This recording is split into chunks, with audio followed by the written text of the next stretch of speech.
Hello friend, आप सभी का हमारे यूट्यूब चैनल पर स्वागत है। आज हम पढ़ाने वाले हैं क्लास 10 विज्ञान धातु तथा अधातु तीसरा चैप्टर। इसका पहला वीडियो लिंक में अपलोड है, आप जाकर के वहाँ पे देख सकते हैं। धातु अधातु और उपधातु के बारे में अध्ययन कर चुके हैं। यहाँ पे हम करेंगे इसकी विशेषताएं के बारे में, किसके धातु और अधातु की विशेषता के बारे में। इसमें विशेषता के बारे में अध्ययन करेंगे और इसके बाद जो टॉपिक हमारा आएगा और जो वीडियो आएगा उसमें रहेगा धातुओं के भौतिक गुण और अधातुओं के भौतिक गुण में अंतर स्पष्ट कीजिए। भौतिक गुणों के बारे में अध्ययन करेंगे और अंतर के बारे में अध्ययन करेंगे इसके अगले वीडियो में। इसमें केवल हम इसकी विशेषता के बारे में अध्ययन करेंगे, जो धातु और अधातु होते हैं इसकी विशेषता के बारे में अध्ययन करेंगे। ठीक है, तो हमारा पहला टॉपिक क्या है? भंगुरता। भंगुरता आखिर है क्या चीज? भंगुरता आपने देखा है लेकिन आप जानते नहीं हैं।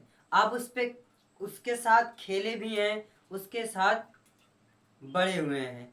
छोटे से लेकर आज तक आप उसके साथ ही खेलते हैं, उठते हैं, बैठते हैं, जहां जाते हैं उसी चीज को देखते हैं। बस नाम क्या है साइंस में? भंगुरता। अब आपको बता देंगे तो आप बहुत जल्दी समझ जाएंगे कि अच्छा यही चीज है क्या भंगुरता। देखिए, बाइक आप चलाते हैं, शीशा है, शीशा आप देखते हैं ना, शीशा भी एक भंगुरता है।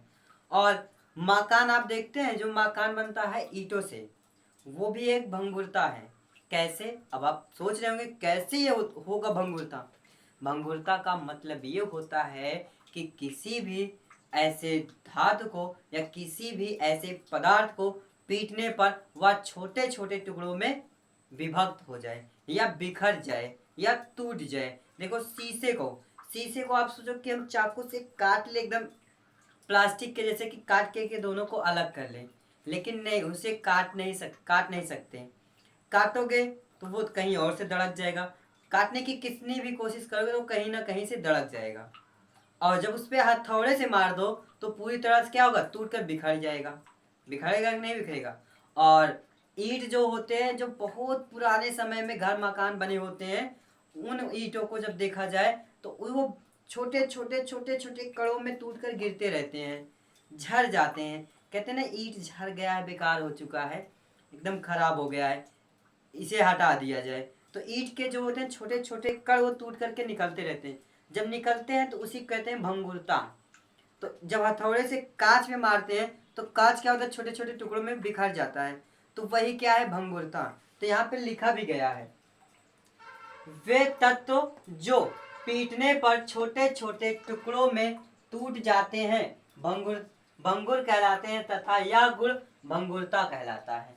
तथा यह गुण क्या कहलाता है? भंगुरता कहलाता है।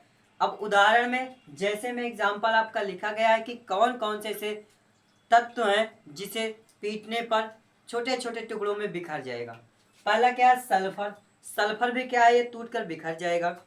अगला क्या है? फास्फोरस, ये भी टूटकर बिखर जाएगा आदि। ठीक, अब आया क्या हमारा अगला? तन्यता।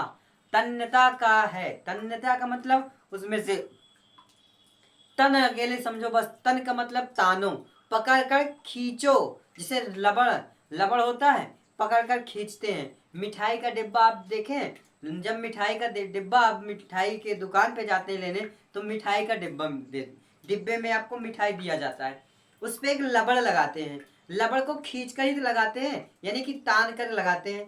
अब बचपन में जब कुछ बच्चे ऐसे होते हैं कि मार्केट से लबड़ खरीद कर आते हैं और गुलेल बनाकर चिड़ियों को मारते हैं, तो वो भी तो खींचते ही तो हैं, खींचते हैं, लेकिन उस खींचने को कहते हैं तानिए, तानने के लिए बोलते हैं।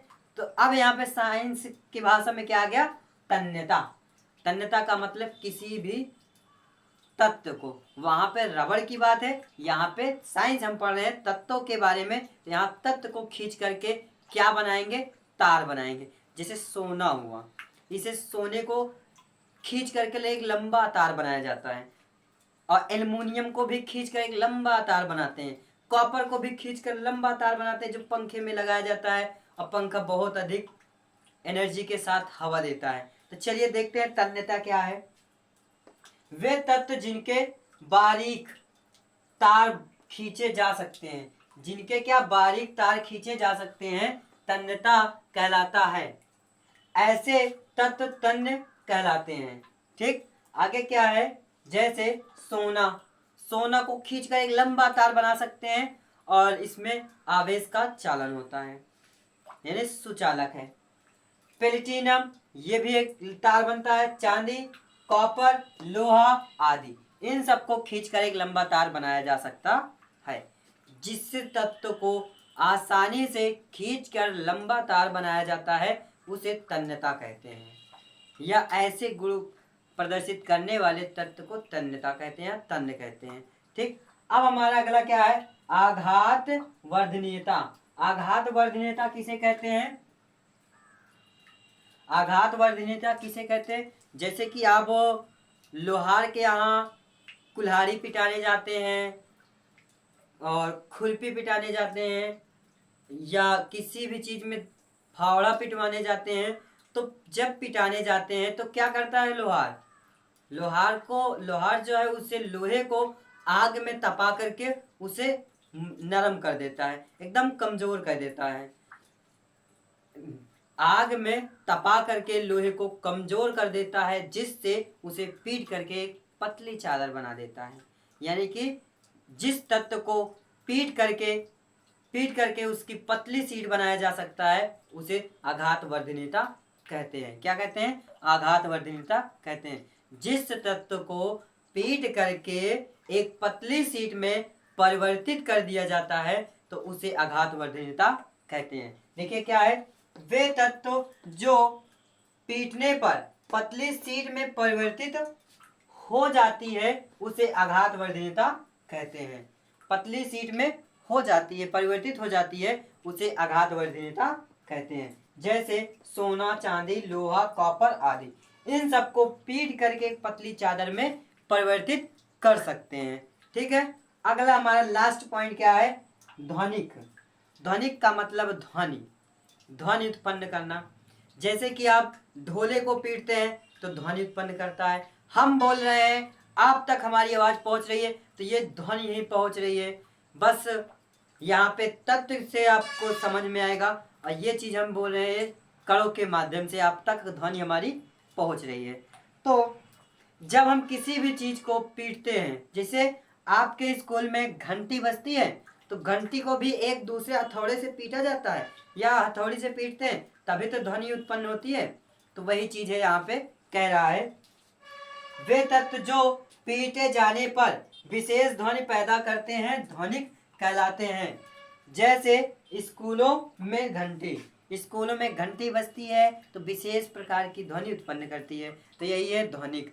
ठीक है, यदि हमारी वीडियो आपको पसंद आई हो तो हमारे चैनल को सब्सक्राइब करें और कमेंट करें, बेल आइकन को दबा करके आप आगे की वीडियो आने वाली आप तक सबसे पहले पहुंचेगी। और अब इसके बाद अगली वीडियो में हम बताएंगे धातुओं तथा अधातुओं में अंतर, यानी भौतिक गुणों में अंतर स्पष्ट करेंगे। धन्यवाद।